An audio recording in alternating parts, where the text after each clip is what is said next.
At my 6-year-old's family visit, my mother-in-law left her alone in a parking lot for 5 hours while she took the other kids fun shopping. She told her, "Wait right here. Don't move." I didn't shout. I walked inside and did this. The whole family went silent.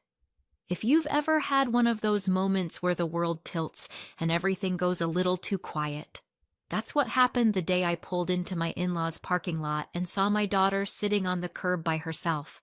Mia was 6, small, the kind of kid who still mispronounced spaghetti and needed help with zippers. She was perched on the edge of the concrete like a discarded doll, knees pulled to her chest, pink backpack next to her. No shade, no water, no adults. Just her. I parked faster than you're technically supposed to and got out. "Mia?" I called. Her head snapped up. She squinted against the sun, then broke into a shaky smile. "Mom!" She stood too quickly and stumbled. When I got close enough, I could see her cheeks were red, her hair sticking to her forehead. Her little sneakers were gray with dust. I dropped to my knees in front of her. "What are you doing out here alone?" "Grandma said to wait," she said. "Right here." "For how long?" She glanced at the sky like it might give her the answer. I don't know. Since the long hand was on the 12 and the short hand was on the 1. I looked at my phone. It was 6 o'clock. 5 hours. Something hot and ugly rose in my chest. "Have you been out here this whole time?" I asked, trying to keep my voice level and failing a little. She nodded. "I wanted to go inside, but Grandma said, 'Wait right here. Don't move. Your mom will come. We're going shopping.'" My brain processed that in pieces.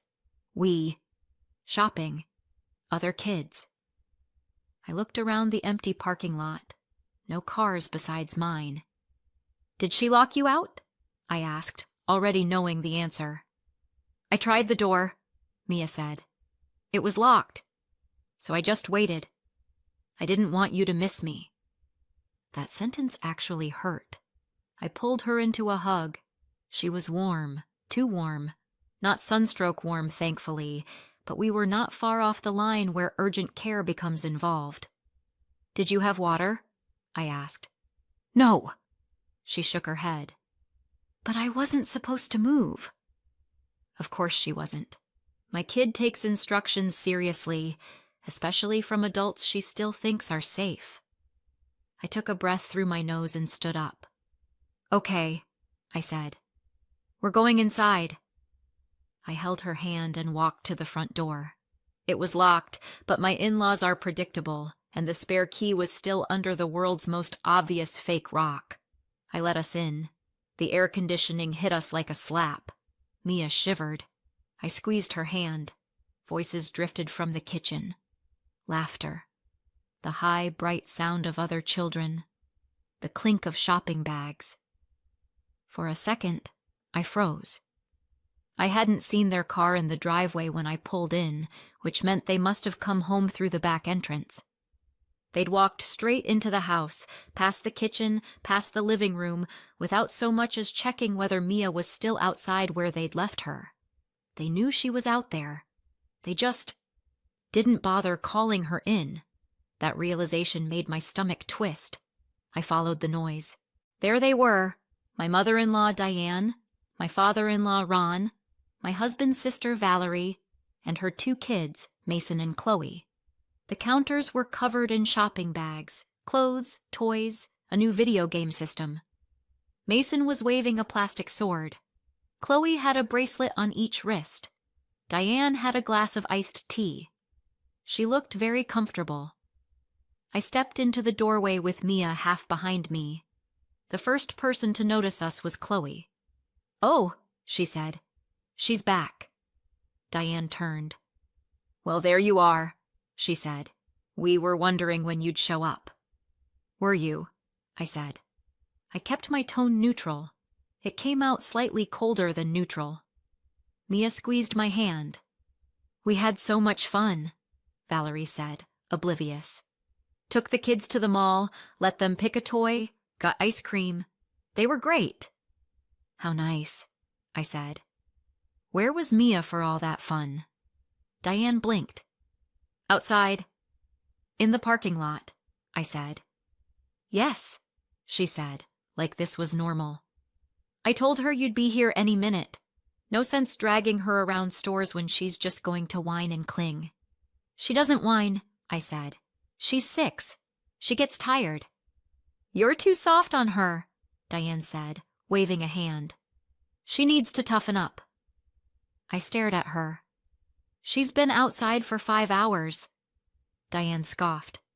It was not 5 hours. I held up my phone. I dropped her off at 1. It's 6. Ron shrugged. It's not like she was in danger. This is a safe neighborhood. By herself, I said.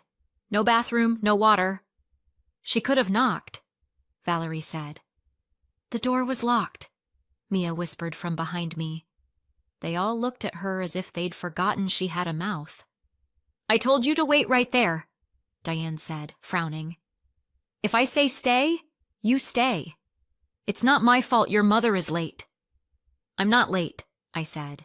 You told me to come around 6. Diane waved that away. Same thing. No, it wasn't. There is a special kind of rage that lives underneath a mother's skin. It's not loud. It's not wild. It's surgical. Precise. Cold. That's what woke up then. I'm taking Mia home, I said. Get her backpack. She hasn't had dinner, Diane said. You're overreacting. Mia's grip on my hand tightened. I could feel how much she wanted to disappear. We'll eat at home, I said. We're leaving. Diane put her glass down sharply. Absolutely not. We are having family dinner. We planned... You, I said quietly, left my 6-year-old alone in a parking lot for hours. She's fine, Ron said. Look at her. Nothing happened. There are adults who wouldn't leave their car unattended that long, I said. You left a child. Diane rolled her eyes. You're being dramatic. Valerie added, You always are. I didn't shout.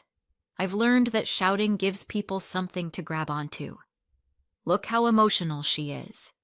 See? She's irrational. They stop talking about what they did and start talking about how you reacted. So I didn't shout. I let go of Mia's hand long enough to pull out my phone.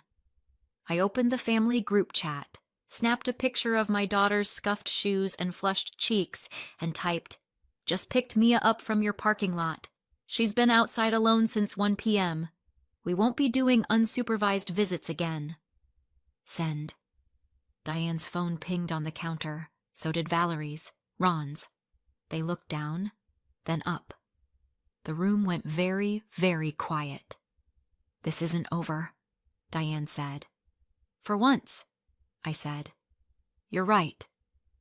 I picked up Mia's backpack, took her hand, and walked out. Nobody tried to stop us. That was the moment something shifted. Not just in me. Once my husband found out, in him too. I didn't know all of it yet, but I knew one thing. I was done pretending this was just how family is. On paper, my husband Lucas came from a close family. That's how he used to phrase it when we were dating. Close. The kind of close that meant weekly dinners, constant group texts, and a mother who always had an opinion ready before anyone asked for one. I thought I knew what that meant. I didn't. By the time we had Mia, now 6, I knew what intense meant in practice. It meant every conversation with his parents started with his sister Valerie, circled around Valerie, and ended with Valerie's kids, Mason and Chloe, who apparently could do no wrong in that household. My daughter was sweet, nice, no trouble, which in Diane's vocabulary translated to keep quiet and don't ask for anything. Diane loved being the heroic grandmother, the one who took the kids so you two can have a break, the one who raised you right, and now I'm helping with the next generation. What this looked like in reality was that she watched Mason and Chloe constantly, did their school pickups, their sports drop-offs, their everything. Valerie paid her a small amount sometimes. Mostly she didn't. It was family. When Mia was born, Diane offered to help with her too. Help was a generous word for what it turned into. There was always a string. I watched her on Tuesday, so you can run an errand for me this weekend, right? I took her to the park, so you don't mind sending a little something extra for groceries? I bought her a coat, so I used your card. Hope that's okay. Little leaks in the dam. Lucas had grown up being told it was his job to help. He was the reliable one, the responsible son. So when his mom hinted about money, he transferred it. When his dad mentioned being behind on bills, he picked up more shifts and paid them. When Diane sighed about how hard it was to keep the house up while also caring for Mason and Chloe full-time, he quietly set up a monthly transfer. He showed me the first one. "Just for now," he said, "until they catch up." 7 years later, it was still going. Every month, a bigger chunk of our budget than I like to think about went to his parents' account. On top of that, there were the little emergencies. They always had one. New tires, dentist, electric bill. Valerie's unexpected expense that somehow landed in Lucas's lap. He never pushed back. Not really. When I tried to talk about it, he would tense up and say, "They need it. They helped us. It's just money." I stopped bringing it up as much. I didn't want to be the villain in a story where his parents were always the martyrs. But the thing about patterns is that they don't just stay emotional. Sooner or later, they get dangerous. With Mia, it started smaller. They'd keep her up too late because the cousins wanted to play. They'd forget to put sunscreen on her because she needs color. They let her stand at the edge of a pool while they talked, back turned, until she slipped on the wet tile and almost went in. Every time I said something, I was overprotective. Anxious. Helicopter. "Nothing happened," Diane would say. "She's fine." Nothing happened. Until the day they made sure something could. When Diane announced in the family chat that she was taking all the grandkids for a fun day, I didn't immediately panic. She'd done outings before. It was supposed to be simple. I'd drop Mia off at 1, pick her up around 6. "We'll just be home, maybe run an errand or 2, Diane had said. She did not mention the 5-hour curbside abandonment plan. If she had, I might have rearranged my schedule. But that's the thing, isn't it? People like Diane never say, "I plan to do something reckless," and then blame you if your child survives. They just do it, then call it parenting style. Driving home after I picked Mia up, listening to my daughter describe how she watched the shadows move across the parking lot, how hot the ground got under her shoes, how she counted cars to pass the time, I felt something else settle in my chest. I had been raised to believe you don't blow up families unless you absolutely have to. They convinced me for years that this didn't qualify. But looking at Mia's sunburned nose, her exhausted eyes, her trust in me not to leave her alone again, I realized something very simple. They had crossed a line I didn't even know I had until they were standing on the other side of it waving, and this time I wasn't going to be the one reaching back. The thing nobody tells you about big family explosions is that the real blast comes later. The driveway scene, the group chat, the doorway standoff. That was just the match. The real fire was what happened after we got home and the adrenaline wore off. Mia wouldn't let go of me that night. She followed me from room to room like a quiet little shadow. If I went to the kitchen, she stood in the doorway. If I went to the bathroom, she waited outside. If I sat on the couch, she climbed into my lap, even though she hadn't done that in months. "Are you okay, Bug?" I asked at bedtime. She nodded, which would have been more convincing if she hadn't been gripping my sleeve like it was a life raft. "Do you want your nightlight?" I tried. "Yes," she whispered. Then, after a pause, "Can you stay?" "I'll sit here for a while," I said, settling into the chair by her bed. She lay on her side, eyes open. "Mom?" "Yeah?"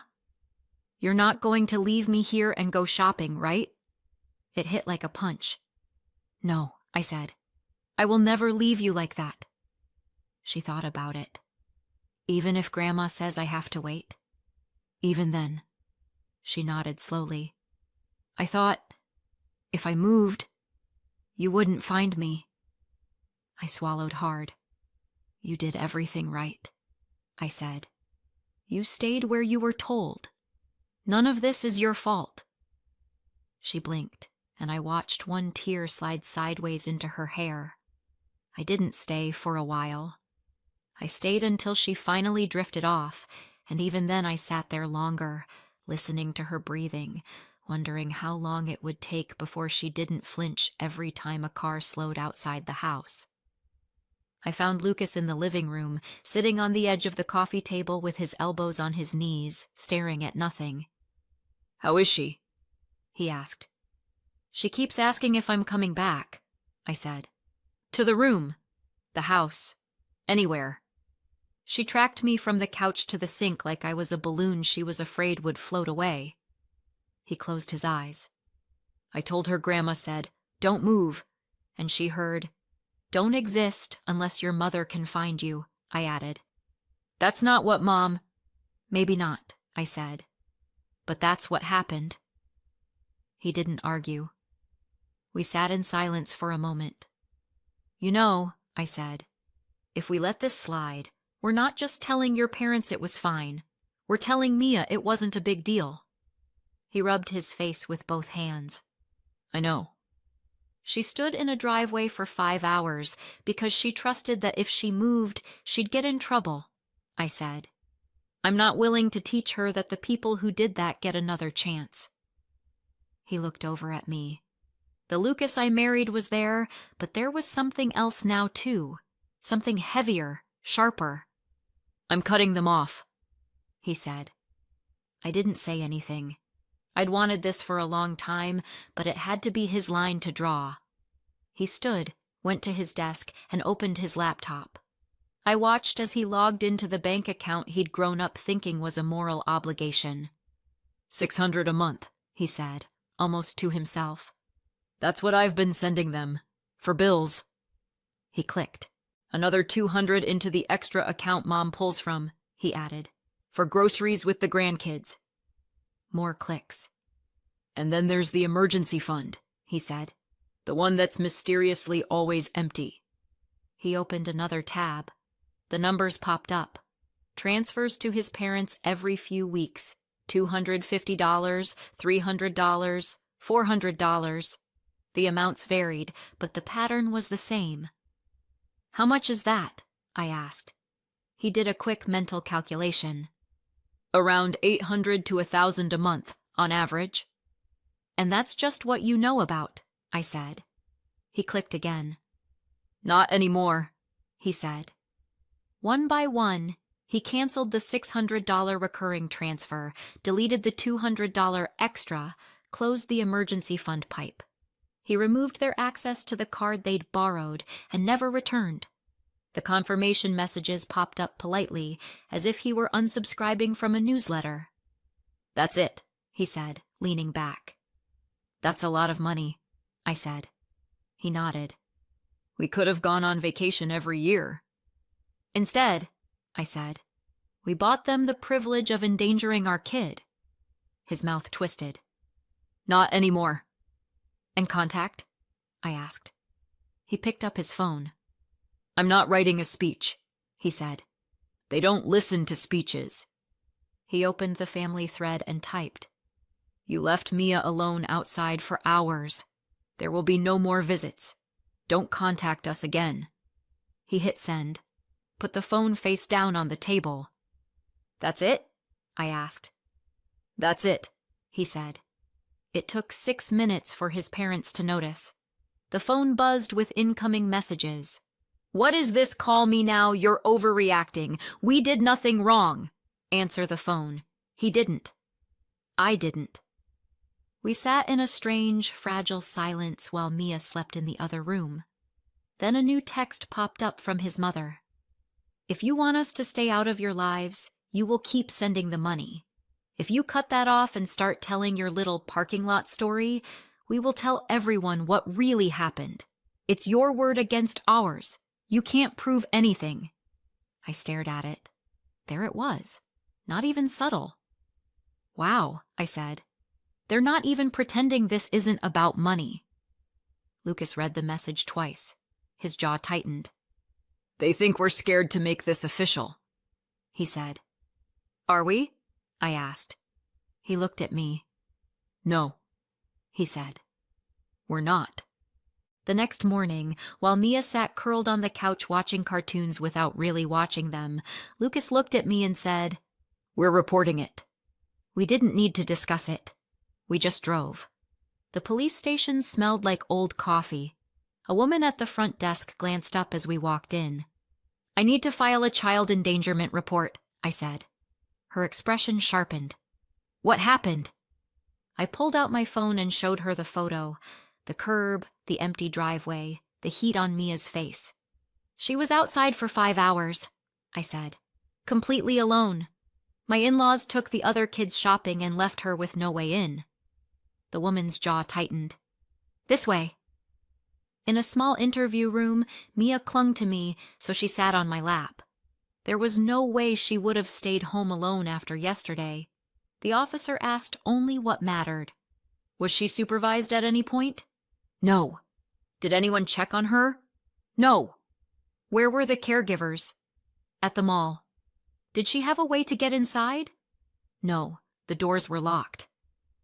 The officer looked at the photo, then at Mia, then at us. This is serious, she said. She took the report quickly, timeline, photo, statements, and slid a case number across the table. Before we left, she crouched beside Mia. You did nothing wrong. You were very brave. Mia leaned into me without speaking. We walked out holding the case number, cold, official, undeniable. It didn't fix what happened, but it made sure no one could pretend it wasn't real. At home, I opened the extended family chat, the same one where Diane had called me dramatic 2 days earlier. I typed, For those who still aren't sure what happened, Mia was left outside alone from about 1 p.m. to 6 p.m. at my in-laws' place. The door was locked. No water. No supervision. We have filed a report with local police, so there is a record of what happened. We will not be discussing it further. I attached the curb photo again and hit send. Lucas watched over my shoulder, then added his own message beneath mine. Any questions? Ask me directly. Do not go through my mother. Then we put our phones down. It took about 30 seconds. Cousin. Wow. I didn't realize it was 5 hours. Aunt. That's not old school parenting. That's dangerous. Another cousin. I thought this was being exaggerated. I don't anymore. Diane jumped in. How dare you send this to everyone? You are trying to destroy us. You went to the police? Over family? Ron followed. You're making us look like monsters. Someone else replied before we could. No one made you do that. You did that yourselves. I didn't recognize the name. Some second cousin who'd been quiet up to that point. Diane tried again. This is a lie. She was only outside a little while Lucas responded. Mom, stop. We both know that's not true. She went quiet after that in the chat. She did not go quiet in real life. The doorbell rang that evening just as we were clearing the dinner dishes. Lucas and I looked at each other. We didn't have to say it. He opened the door just enough to block the entry. There they were again. Diane and Ron. No Valerie this time. Just the original disaster duo. You called the police on us, Diane said. No hello. Yes, Lucas said. Ron glared. Do you have any idea what you've done? Yes, Lucas repeated. You are trying to ruin our lives. Diane hissed. "We could lose everything." "You almost lost my daughter," he said. "I guess now we're even." "You ungrateful little—" she started. I stepped up beside him.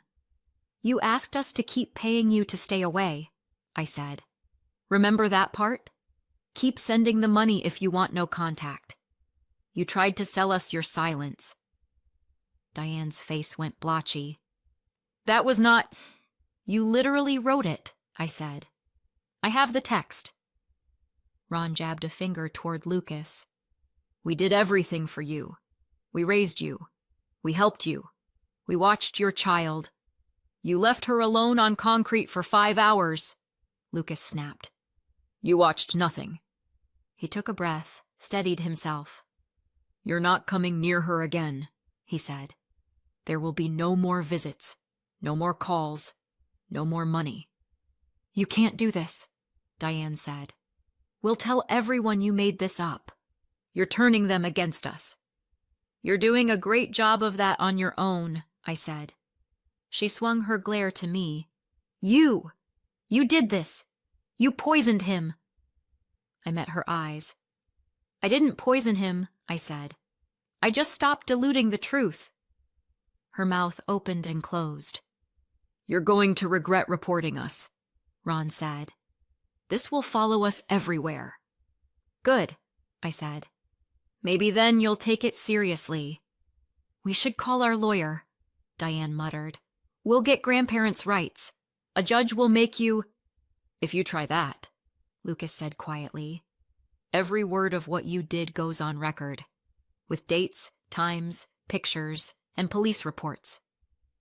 They stared at him like he'd grown a spine in front of them, and they hadn't received a memo. "You think no one will believe us?" he asked. "Try us." For a moment, no one moved. Then Ron tugged Diane's arm. "We're not getting anywhere," he muttered. She yanked it back, but the fight was gone from her eyes. For the first time, she looked less outraged and more scared. Not for Mia, for herself. "You're choosing her over us," she said one more time, like repetition might make it less true. Lucas didn't hesitate. "I'm choosing my daughter," he said. "And myself." He closed the door. We waited. No pounding, no shouting. Just the muffled sound of their voices retreating down the walk and the car doors closing. I hadn't realized how loud they'd been in my head until they were gone. Later that night, as I tucked Mia in, she asked, almost casually, "Is Grandma coming back?" "No," I said. "She's not allowed to take care of you anymore." Mia thought about that. "Because she left me?" "Yes," I said.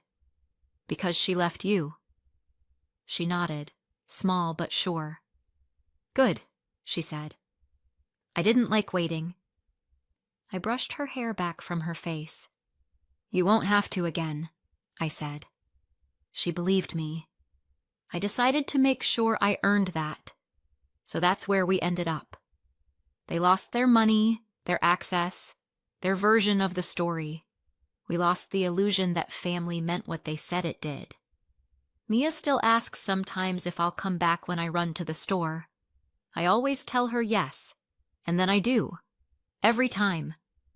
That's how you fix what other people break. Not with speeches, but with follow-through. Lucas is lighter now. He laughs more. He doesn't flinch when his phone buzzes, because those numbers are blocked. As for Diane and Ron, they tell anyone who will listen that we went too far. Maybe we did. So, what do you think? Did we go too far or not far enough? Let me know in the comments and subscribe for more.